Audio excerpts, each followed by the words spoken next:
பாரு நான் மாவு அரைக்கிறேன் நாளைக்கு இட்லிக்காக. பாரு நல்லா பூ மாதிரி ஆகிடுச்சு. சூப்பராக சின்ன கிரைண்ட் இது.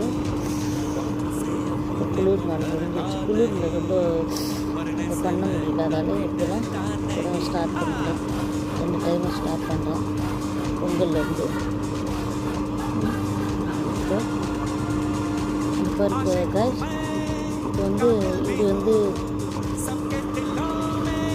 காய்ஸ் இது வந்து அரைஞ்சிடுச்சுன்னா என்ன அது அர்த்தம்னா தண்ணியை தொட்டு பார்க்கணும். தண்ணியை தொட்டு பார்த்து அது அரைஞ்சிடுச்சுன்னா ஒட்டாது. இப்போ அரைஞ்சிடுச்சு. தண்ணி தொட்டு அரைஞ்சிடுச்சுன்னா ஒட்டாது. அரையில்லைன்னா ஒட்டும் கையில். அதை வச்சு அரைஞ்சிடுச்சுன்னு இது ஒரு டிப்ஸு. ஓகேவா?